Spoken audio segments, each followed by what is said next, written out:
सबको क्षमा, सबसे क्षमा। मोह पहले गुण स्थान में ही होता है। सम्यक दृष्टि को हमारे आचार्यों ने निर्मोही कहा है, मोही नहीं माना। क्योंकि जहाँ पर सम्यक होता है वहाँ मोह नहीं होता, क्योंकि मोक्ष मार्ग प्रारंभ हो जाता है। और जहाँ पर मोह होता है वहाँ पर सम्यक नहीं होता है। क्योंकि हमारे आचार्य समंत्रभद्र स्वामी कहते हैं, गृहस्थो मोक्ष मार्गस्थ। गृहस्थ भी मोक्ष मार्ग में स्थित है। गृहस्थो मोक्ष मार्गस्थ निर्मोहो नेव मोहवान, अनगारो गृह श्रेयान निर्मोहो मोहनी मुनि। ऐसा 33 नंबर के श्लोक में, गाथा में आचार्य समंत्रभद्र स्वामी कहते हैं, रत्नगण साहब का आचार्य, कि वो निर्मोही ग्रस्त होकर भी मोक्ष मार्गी है,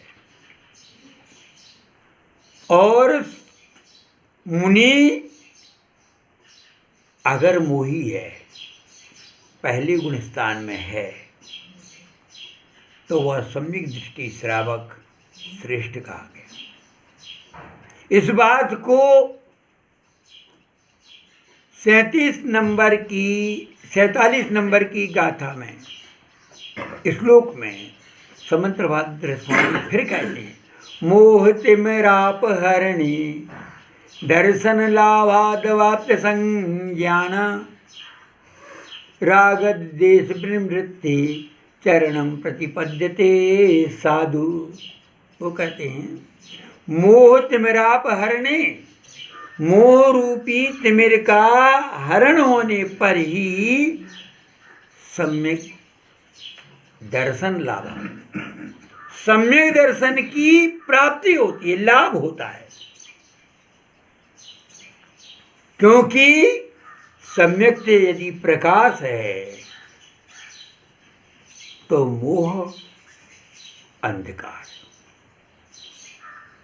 और जब तक वो मोह का तिमिर नहीं हटता तब तक सम्यक दर्शन का उद्भव नहीं होता।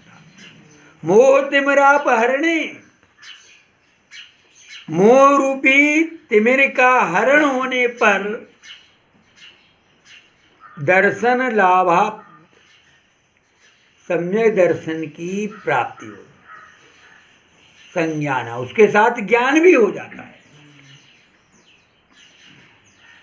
अब राग देश निवृत्ति, राग देश की निवृत्ति के लिए ही चरणम प्रतिपद्यते साधु, चारित्र क्यों धारण किया जाता है? सम्यक दर्शन हो गया और ज्ञान भी हो गया, तो चारित्र क्यों धारण करना? तो आचार्य समंत्रभद्र कह रहे हैं, राग देश विनिवृत्ते, राग देश की विनिवृत्ति के लिए, निवृत्ति के लिए, राग देश समाप्त करने के लिए चरणम प्रतिपद्यते साधु, सज्जन पुरुष चारित्र को धारण कर। इसका मतलब राग देश अलग है और मोह अलग है। समझ में आ रहा कि नहीं? यदि मोह की संतान राग देश होती तो समंत्रभद्र को एक कहने की जरूरत ही नहीं होती कि राग देश की निवृत्ति अलग से करो। राग देश की निवृत्ति के लिए चारित्र धारण करो, करना चाहिए, किया जाता है, ये कहने की जरूरत कहाँ पड़ गई? क्योंकि मोह तिमिराप हरणे, मोह रूपी तिमिर का अभाव हो गया, सम्यक ज्ञान और सम्यक दर्शन और सम्यक ज्ञान हो गया, फिर राग देश की निवृत्ति के लिए चारित्र को धारण। और जो ये मानते हैं कि मोह की संतान राग देश है, अभी मोह को वो जानते ही नहीं, मोह अलग है और मोहिनी कर्म अलग है। मोह अलग है और राग देश अलग है। हमारे यहाँ राग देश के त्याग की बात बाद में की जाती है, सबसे पहले कहा जाता है मोह छोड़ो। क्या करो? मोह छोड़ो। जब तक तुम्हारा मोह कम नहीं होगा, मोह नहीं छूटेगा, तब तक आपका मोक्ष मार्ग में गमन ही नहीं होगा। मोक्ष के प्रति आपका रुझान ही नहीं होगा। इसलिए मोह जो है वो पहले गुण स्थान से आगे नहीं जाता। क्या है? राग देश मोह की संतान नहीं है। राग देश जो है वो चारित्र से संबंध रखता है। राग देश तुम्हारे चारित्र को बिगाड़ता है, और तुम्हारे श्रद्धान को बिगाड़ने वाला तो मोह होता है। मोह से श्रद्धान बिगड़ता है और राग देश से चारित्र बिगड़ता है।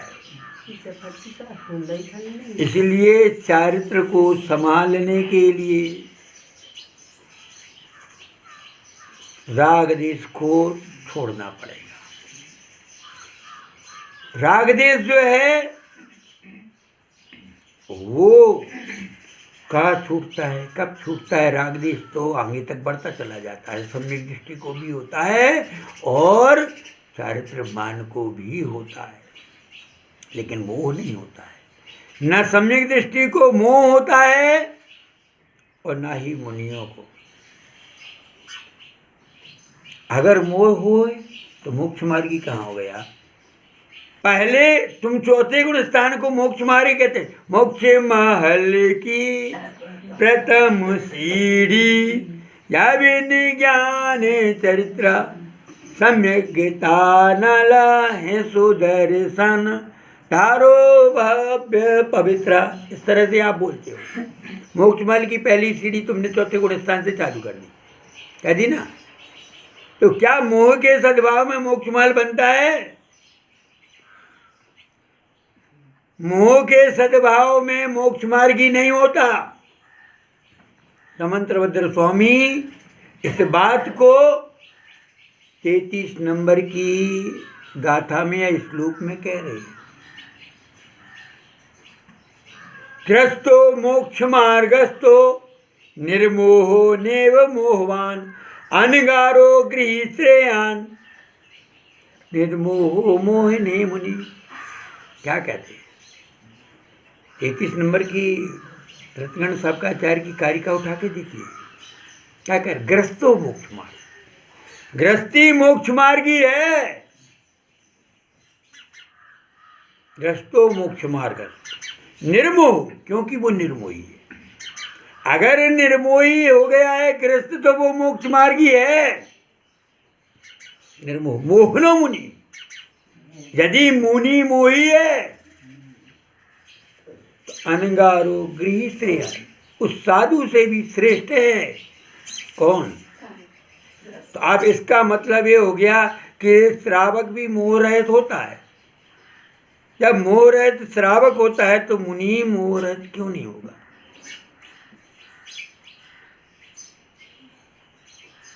तो अनगारो गृही श्रेयान निर्मोह। अगर अनगारी से ग्रस्त श्रेष्ठ है कब? यदि मुनि मोह है, मोह सहित यानी पहले गुण स्थानवर्ती है और इसने सम्यक्त को प्राप्त कर लिया है तो वह श्रेष्ठ है, क्योंकि ये मोक्ष मार्ग मोह के अभाव में होगा। मोह पड़ा है सत्ता में या मोह है तो कहते हैं कि वो मोक्ष मार्ग कहाँ से बन गया? उसका नहीं बनता। इसलिए दर्शन मोहिनी और चारित्र मोहिनी, मोहिनी की दो भेद करनी है। चारित्र मोहिनी जो है चारित्र को घात करेगा और दर्शन मोहिनी दर्शन को घात करेगा। एक श्रद्धान को घात करता है तो एक आचरण को घात करता है। जो श्रद्धान को घात करेगा उसमें 3 दर्शन मोहिनी के 3 भेद हो गए। क्या क्या? मिथ्यात, सम्यक मिथ्यात और सम्यक। अब बताइए, सम्यक भी आया है। देखो, सम्यक प्रकृति, देखिए आप सोचने में मजबूर हो जाओगे। सम्यक प्रकृति भी दर्शन मोहिनी का है, और जिसकी प्राप्ति के लिए हम क्या होते हैं, उत्सुक होते हैं, कहते हैं कि प्राप्त करो प्राप्त करो, तो कोई कहेगा कि दर्शन मोहिनी प्राप्त करो, वो तो है ही आपके पास। लेकिन ये दर्शन मोहिनी की जो वेद हैं, इनको ढकने वाला, इनको बनाए रखने वाला कौन करता है? ये मोह काम करता है। मिथ्यात्व को मानता, मिथ्यात यानी मानता, सम्यक मिथ्या ने संशय, मानता में थोड़ी डुलमुली हो गई। अब वो मानता पूरी की पूरी सिमट गई, साफ हो गई। इसका नाम है सम्यक प्रकृति। इसलिए मोह अलग है, मोह की संतान राग देश नहीं है, ये निश्चित मान के चल जाना। क्यों? क्योंकि 47 नंबर की गाथा, श्लोक, कारिका बिल्कुल याद कर लेना कि मोह तिमिराप हरणी दर्शन लाभा दवाप्त संज्ञाना राग देश विनिवृत्ति चरणम प्रतिपद्यते साधु। क्या करना? मोह तिमिराप हरण होने से, समाप्त होने पर दर्शन और सम्यक ज्ञान की प्राप्ति हो गई।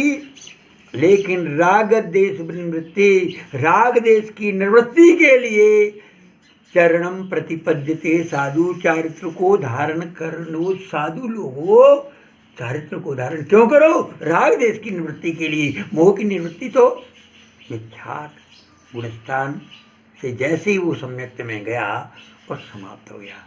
तो जो है मोह अलग है, मोहिनी कर्म अलग है। मोह की सत्ता पहले गुणस्थान तक रहती है, अब मोहिनी कर्म की सत्ता जो है वो भले तुम्हारे 10वें गुणस्थान तक चलेगी। चलने दो, उससे कोई दिक्कत नहीं है, परंतु मोह को हटाओ, सम्यक को पाओ और मोक्ष मार्ग पर आरूढ़ हो जाओ।